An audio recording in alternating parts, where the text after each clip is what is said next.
This is problem 96E, it's on page 360. Consider a 150 megawatt steam power plant that operates on a simple, ideal Rankine cycle. Steam enters the turbine at 1000 psia and 1000 degrees Fahrenheit and is cooled in the condenser at a pressure of 2 psia. Show the cycle on a TS diagram with respect to saturation lines and determine A, the quality of the steam at the turbine exit, B, the thermal efficiency of the cycle, and C, the mass flow rate of the steam. So,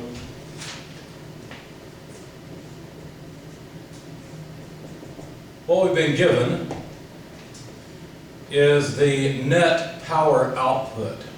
Now you notice that most of the units are given in English units, but this is given in metric units. Well, it's pretty common to rate turbines and high-power devices like this that produce electricity in metric units. Ultimately, their shaft power is converted into electrical power, which is always measured in, at least from what I know, always measured in metric units. So at some point that conversion has to happen. It may as well happen with the power output. For our purposes, however, we will need this in English units since the majority of the problem is in English units. So there are 0.7068 BTUs per second for every 0.7457 times 10 to the negative third megawatts. This is just a conversion factor in the front of your book. So we end up with, let's see, megawatts cross off, and it looks like a BTU per second is almost a thousandth of a megawatt. So doing the math, we expect to get a number that's 1.5 with some scientific notation. So if you plug this into your calculator, for the sake of space, I'm just going to erase it and write down the result. I got about 1.422 times 10 to the fifth BTUs per second, just converting to scientific notation. Now, they told us the turbine inlet temperature. They asked us to find a bunch of things. Even though it wasn't lettered, one of the items they wanted us to find was a TS diagram. So I'm going to sketch a TS diagram down here. And since we're dealing with a Rankine cycle that is working around a vapor dome, I'll just draw a generic vapor dome, and I'll copy down the ideal simple Rankine cycle. State 1 is the entrance to the pump, state 2 is the exit of the pump, and we move along the line of constant pressure, constant pressure, to the boiler, where the liquid becomes a saturated liquid, and then further is heated so that it changes phase into a saturated liquid, and then is superheated to state 3, which is the inlet of the turbine coming out of the boiler. So we end up with subcooled liquid, saturated vapor, and finally superheated vapor. And then it goes through a turbine, of course, ideally. Let's see, let me move this a little bit because this is my entropy axis. A lot of times, turbine exit conditions have a very small fraction of liquid in the output in our ideal problems. And that's the exit of the turbine, state 4, and then it goes through the condenser to get back to state 1 and complete the cycle. So this is the turbine, this is the boiler, this is the pump, and that's the condenser. And of course, heat transfer occurs here into the system and here out of the system. What is that? Well, the boiler puts thermal energy into the system, whereas the condenser takes waste heat out. Of course, work is produced by the turbine and comes out of the system over here, and work is consumed by the pump. Let's see, I don't really want to put that there. Let me put it here. I'm going to write specific work since I've got specific heat transfer. So work is consumed by the pump, or required by the pump, so energy is coming into the system there. All right, now, the information they gave us were inlet conditions to the turbine. So if I were to pull a line over for the temperature at the inlet to the turbine, I don't know if it's above or below the critical point. I don't care about that right now. If I make it degrees Fahrenheit, they told us that the entrance to the turbine was 1,000 degrees Fahrenheit, and that the pressure was 1,000 psi. Well, from state 3 to state 2 is the same pressure. Because remember, we're just moving, the steam, or the water, is just moving through a boiler here. And so all that's happening is that's like an open tube where heat is added to the water until it finally is in the superheated phase, or superheated region, I should say. So this line here is all the same pressure. The temperature varies, but it's all the same pressure. So I'm going to write P equals 1,000 PSIA. And that's not just for this saturated portion, that's for this portion and this portion as well. Whereas they told us that the exit of the turbine, I think is the way that they said, was 2 PSIA. Well, this is also a line of constant pressure because this is also a heat exchanger. This is just a condenser. Again, an open tube where the vapor is condensed into a liquid. So the pressure down here is 2 PSIA. So it's below atmospheric, which is not a good idea in most cases, but anyway. So that's what we've got. We're supposed to find, obviously, the TS diagram, but I won't write that down since your author didn't. He asked for the quality at state 4. In other words, what's the exiting condition of the steam coming out of the turbine. They also asked for the thermal efficiency, and they wanted to know the mass flow rate of steam. Because understand, there's steam flowing, or at least water flowing through all these items, right? There's water flowing through the condenser, through the pump, and it's all the same flow rate going around the cycle. So that mass flow rate of water is what we'd like to know. All right, now, how do you solve these problems? Well, what you do is you take known process information and you use it to solve another state. So, for example, I know a whole lot about state 1. This state 1, since it's a simple ideal Rankine cycle, state 1 is on the saturated liquid line.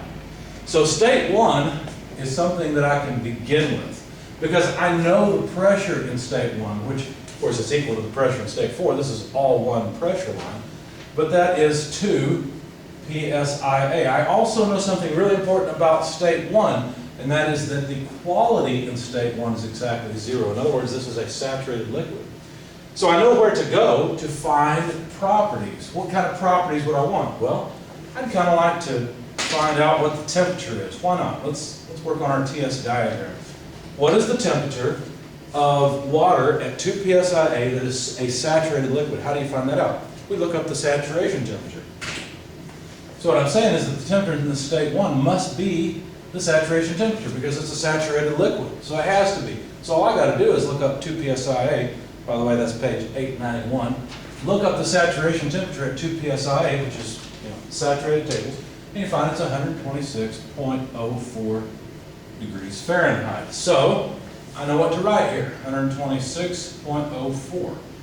Now, what about the entropy? That may or may not be interesting, but at least I could write it down. The entropy in state 1 would be the entropy of saturated liquid, SF.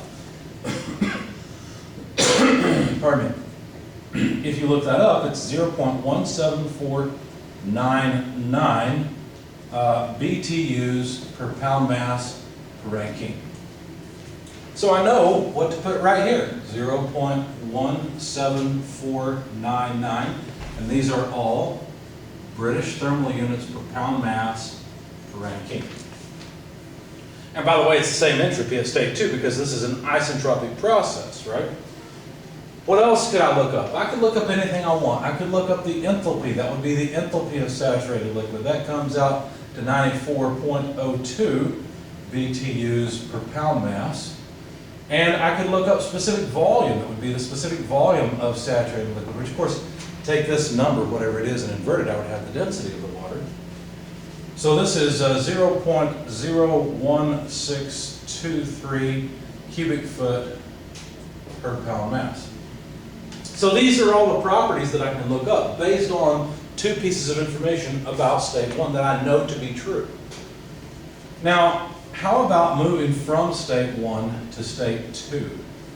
What's the relationship between state 1 and state 2? Well, they are isentropically related. So I could say the entropy in state 1, S1 equals S2, but that doesn't really help me much because state 2 is in the compressed liquid region. In our book, we don't have tables of the compressed liquid region, so we can't get properties there.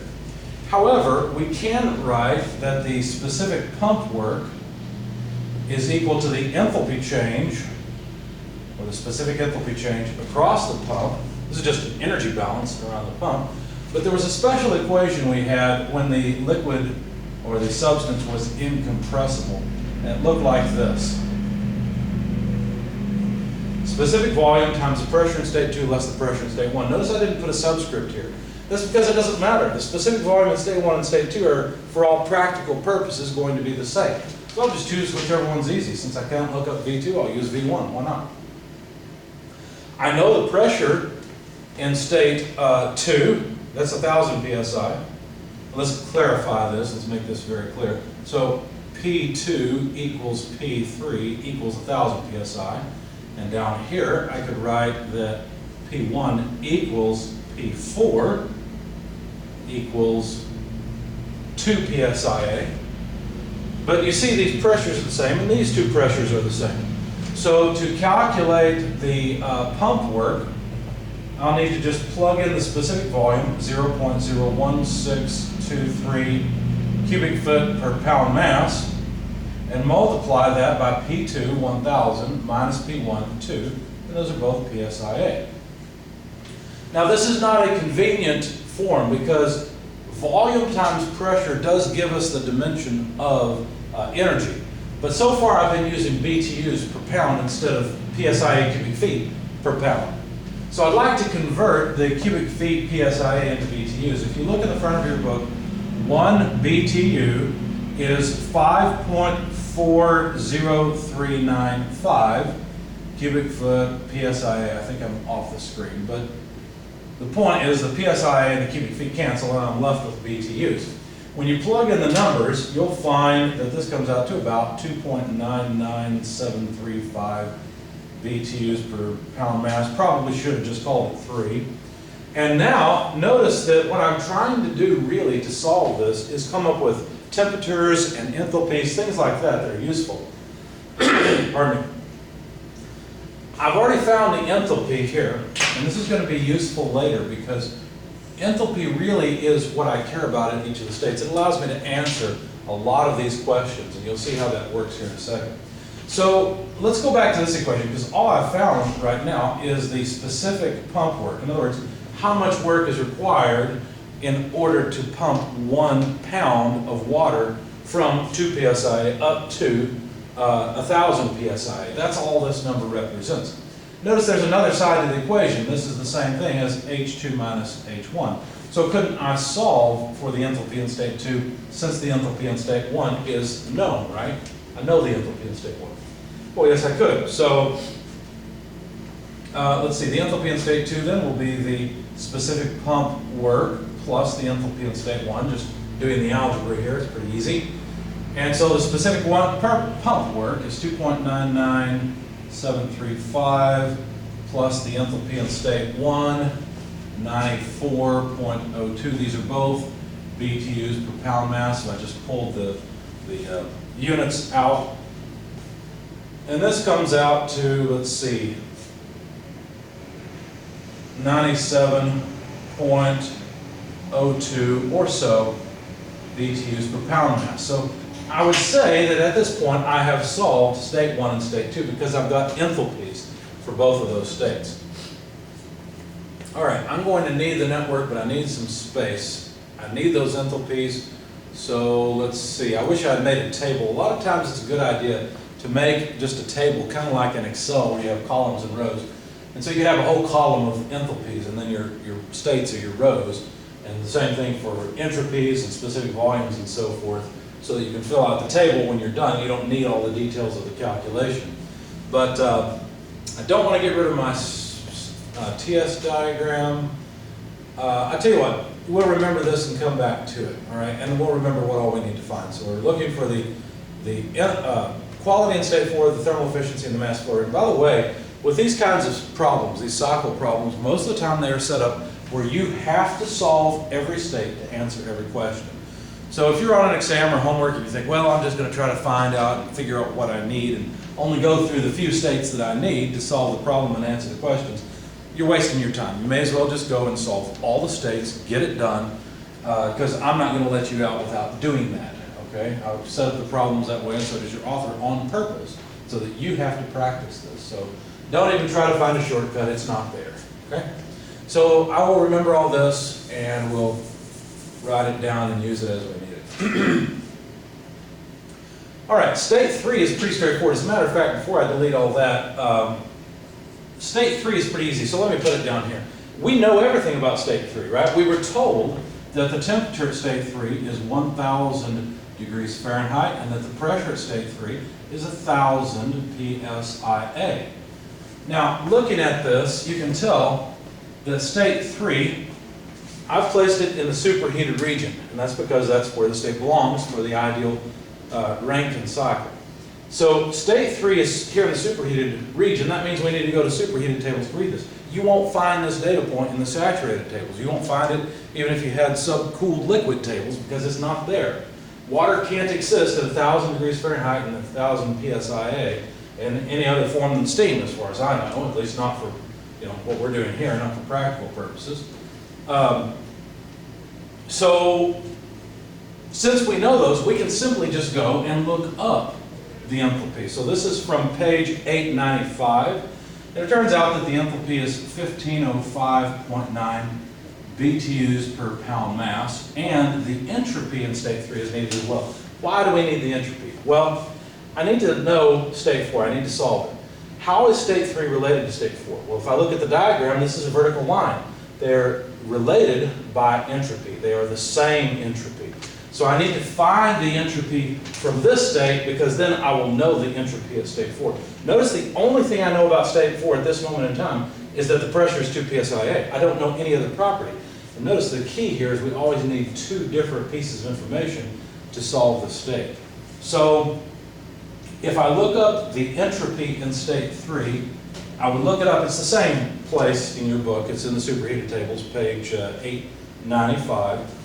The entropy comes out to 1.6530, and those are BTUs per pound mass per Rankine. So it's specific entropy is what it is. Okay. Now, again, what I really care about is the enthalpy, but the entropy will help me solve another state. Let me write down the entropy here. And this diagram is hopefully beginning to make some sense. Higher temperatures are this way, higher entropies are this way. That is consistent, you see. Okay? So now, I know enough information about state 3 that I can move to state 4. In other words, I can use information in state 3 to solve for state 4 because, like I said, I know that the pressure in state 4 is 2 psia, and now I know that the entropy in state 4, which is equal to the entropy in state 3, must be 1.6530 BTUs per pound mass Rankine. Okay? I know that. Now, if you go and look for 2 psia and this entropy and you go to the superheated tables, well, let's do that. What would you find? If we go to the superheated tables for English units for water, let's see, we need 2 psia, there's 120. Okay, so I am on page A6E. Unfortunately, we don't have 2 psia here. We do have 1 psi. But even at 1 psia, you'll notice that the entropies, which is the far right column, begin at saturation at 1.9779, which is more than this. Now, if I go up to 5 psia, at saturation, the entropy is 1.8441, still bigger than this.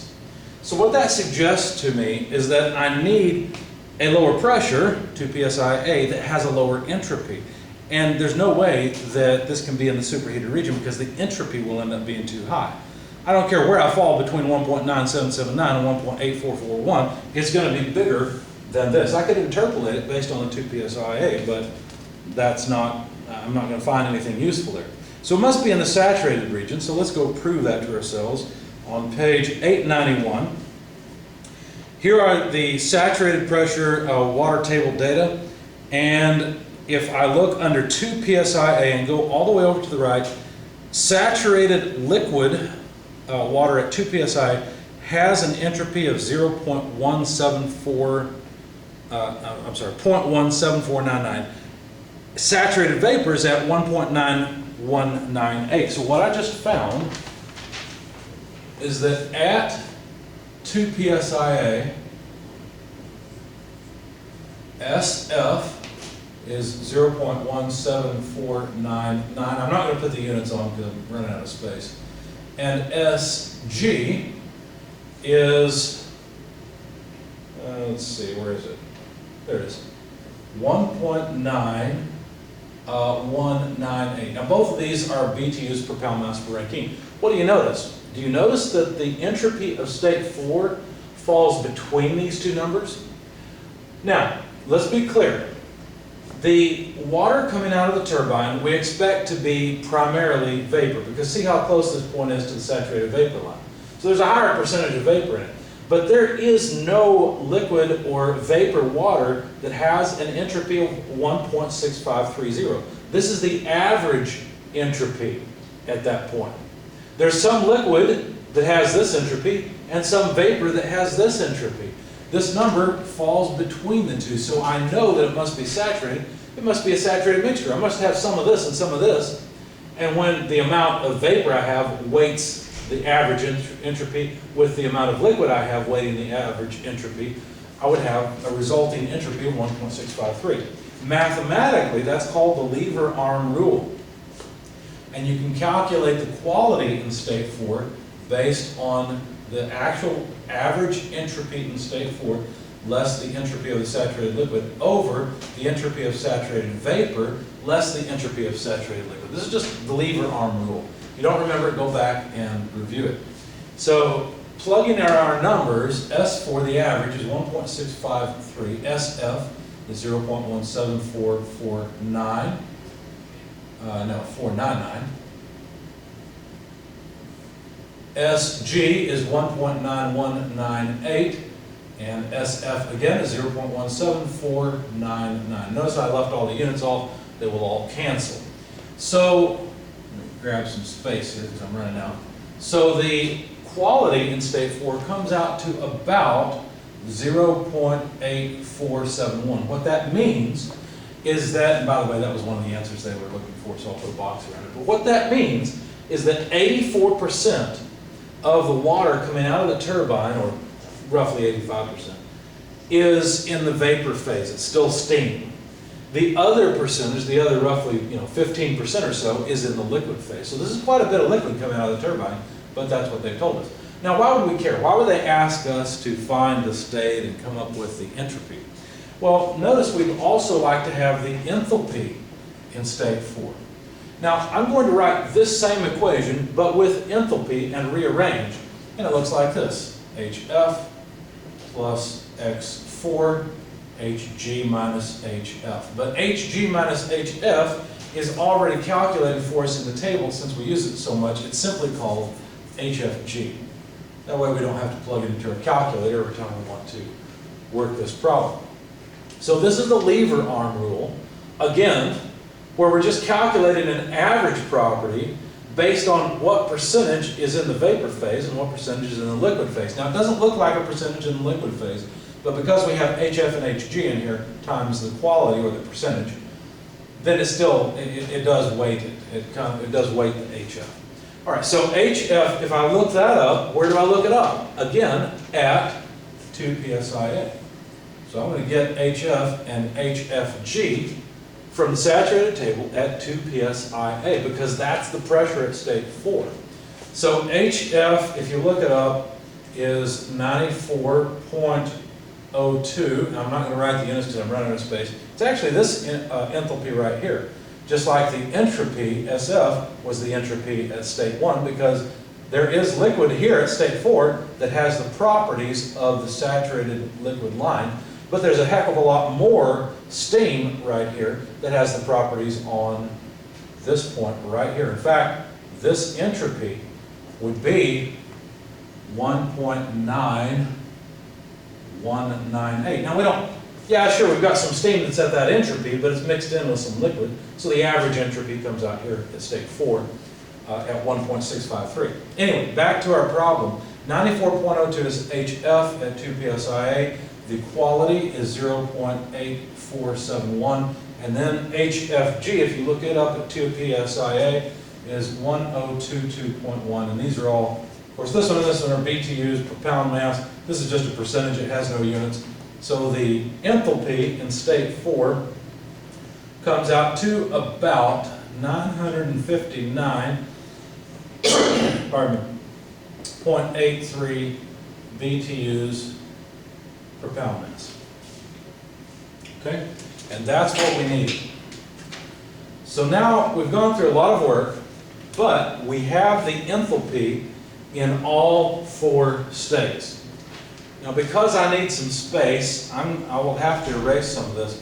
I think I'm finished with my cycle diagram, my TS diagram. I've got all the information on it.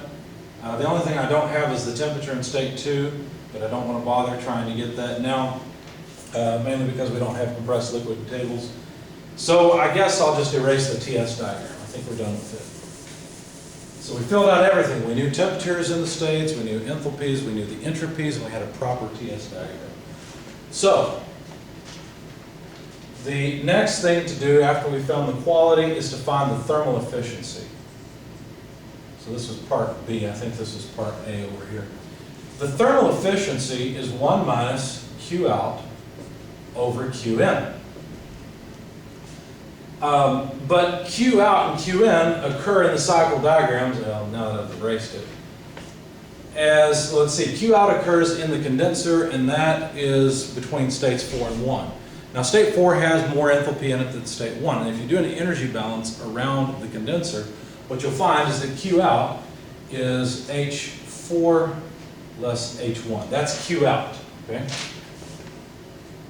Q in occurs in the boiler from state 2 to state 3, so H3 less H2 is what we get from the energy balance around the boiler for these specific enthalpies and specific heat flows.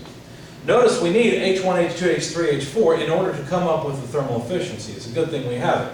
Well, H4, let's find it, here it is, 959.83. Again, I will not write down the units, they're all the same. I've been careful, they are all BTUs per pound mass. I was even careful to do a conversion here on the work so that I could add it to enthalpy appropriately. If you try to add PSI, cubic feet per pound mass, you've messed up if you add it to BTUs per pound mass. So anyway, 959.83 for H4. H1, the enthalpy in state 1, that would be up here. That's 94.02 BTUs per pound mass. H3 is right here at 1505.9 BTUs per pound mass, and H2 is right here at 97.02 BTUs per pound mass. So plug all this into your calculator and you will have the thermal efficiency. It comes out to about 0.385, which is 38.5% efficient. What does that mean? That means that 38.5% of the thermal energy that comes into the boiler leaves as a net amount of work out of the turbine. That's what it means, or out of the system. Okay, the next thing was to find the mass flow rate that was required. So the mass flow rate, let's see, I guess I'll work down here for part C. If you think about what's going on here, you'll realize that the net power output, which we were given, and I've erased it, I said I would remember it, it was the 1.422 times 10 to the 5th BTUs per second. That net power has to come from work produced by the turbine minus work consumed by the pump. Remember I had the cycle diagram, I had work coming in on one side for the pump and work flowing out of the turbine on the other.